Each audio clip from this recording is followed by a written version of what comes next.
My name is Mark Soler. I'm the Executive Director of the Center for Children's Law and Policy in Washington, D.C. We're part of the John D. and Catherine T. MacArthur Foundation's Models for Change initiative for juvenile justice reform.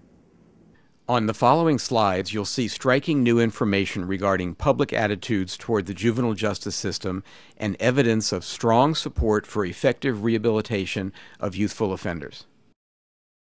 These findings, which are specific for Illinois residents, indicate support for juvenile justice approaches which emphasize youth capacity for change and enhanced public safety through community-based services rather than incarceration. Our specific responsibility at the Center for Children's Law and Policy is to coordinate Models for Change efforts to reduce racial and ethnic disparities affecting youth of color in the juvenile justice system in the 4 key initiative states, Illinois, Pennsylvania, Louisiana, and Washington, and in 4 additional states, Kansas, Maryland, North Carolina, and Wisconsin. Last year, we commissioned several surveys to measure the public's attitudes toward youth, race, and crime. One was a national survey. We first held 2 focus groups each in cities in the 4 Models for Change states to help us develop questions for the survey. Then we conducted a survey of 500 people nationwide. Second, we did surveys in each of the Models for Change states, including Illinois. The results of the national survey and the survey in Illinois were very similar. I want to report to you on the results in Illinois. We asked whether the public agrees or disagrees with the following statement. Most youth who commit crimes are capable of positive growth and have the potential to change for the better. The responses showed overwhelming agreement with the statement in Illinois. We expected a significant amount of approval of the statement, but we didn't expect that more than 90% would agree. The difference between the 91% approval and only 9% disapproval in Illinois demonstrates very broad public belief in the potential of young people to change for the better. The public in Illinois also believes that incarcerating youth offenders without rehabilitating them is the same as giving up on them. Again, the approval of that statement is by a very large majority, 84% to 16%.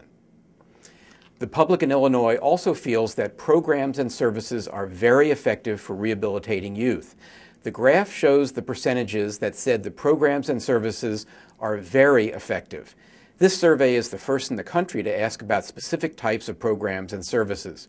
We asked about counseling by a social worker, mentoring by an adult, helping youth get a high school education, vocational training for job skills, community service, mental health treatment, family counseling, and aftercare services. As you can see, there is strong support in Illinois for each type of program or service, up to 75%.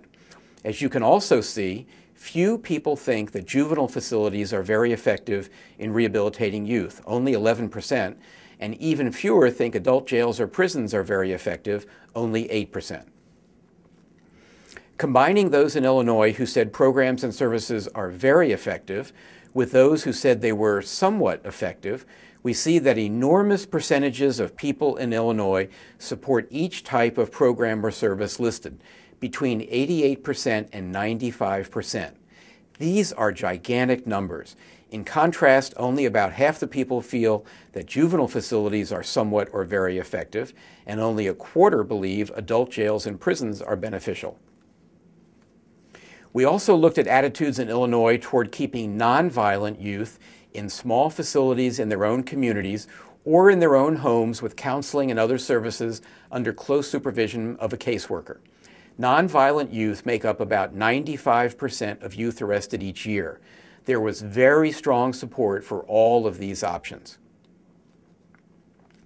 Our survey was the first in the country to ask detailed questions about Hispanic youth. The clearest finding was that people in Illinois strongly support funding more programs to help Hispanic youth who get in trouble with the law overcome language barriers they face in the juvenile justice system. One of the most important questions we can ask in a survey is where the public believes tax dollars should be spent, on incarceration or rehabilitation programs. In Illinois, fully 85% of the public supports taking away some of the money that state government spends on incarceration and spending it instead on programs for counseling, education, and job training for youth offenders. Last year, another MacArthur Foundation grantee, the MacArthur Research Network on Adolescent Development and Juvenile Justice, conducted another survey on the same issue.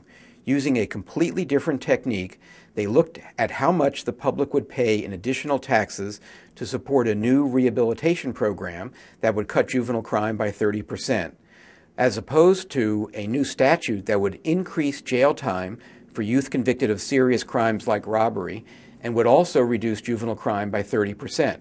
In other words, the effect of both measures would be to reduce juvenile crime by the same amount, so the only difference is whether the respondent favors doing it by rehabilitation or incarceration. The person taking the survey first asks if the respondent would pay $100 in additional taxes. If they answer yes, the next question is whether they would spend $200.